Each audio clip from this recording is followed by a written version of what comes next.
Hi, disclaimer lang po.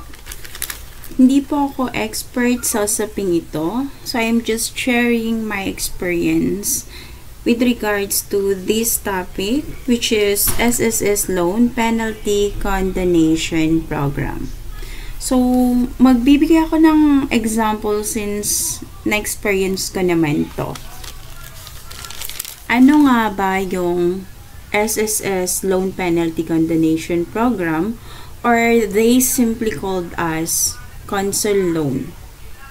So, for example ako, like me, isa ako dun sa merong outstanding SSS loan na hindi pa nasisettled. So, ito yung program na nagbibigay ng pagkakataon na ma-settled yung outstanding balance ko under a restructured repayment terms. So, yun yung ibig sabihin ng Consul Loan. So, to make the story short, this is my story way back 2021.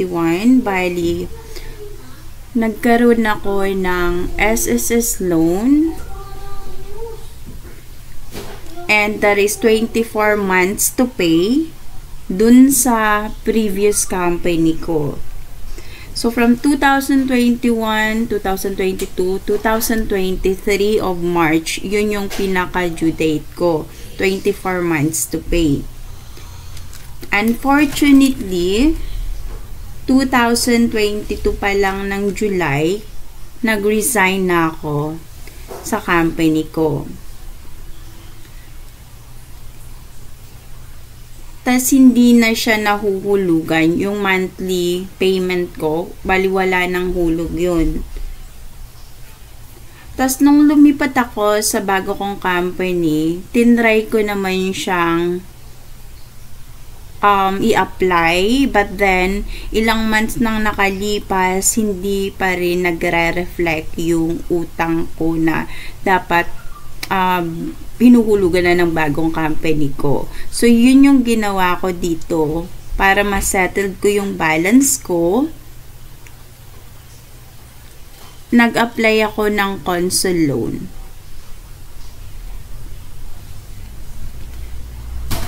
So, since na-continue ko na yung hulog ko, kasi bali ang nangyari is individual payer na ako ng sarili kong loan. So, 2023 ng March 8 na settled ko na siya. Akala ko, once na settled na siya, makakapag-reapply ulit ako ng panibagong loan. So, since kasali ako dun sa restructured account, so, ang nangyari is, kailangan ko munang mag-antay ng 3 months. Yun yung turnaround time nila bago ako makapag-apply ulit ng reloan kay SSS. Pero, kung active ako, walang magiging problema dun. So, right after maka-paid ko yung SSS loan ko, makakapag-reloan agad-agad ako. Anytime, online. Yung application na. So, yun yung naging consequence. Kasi nga, late payment din ako. And restructured yung account ko. Ayun lang. Thank you sa pakikinig.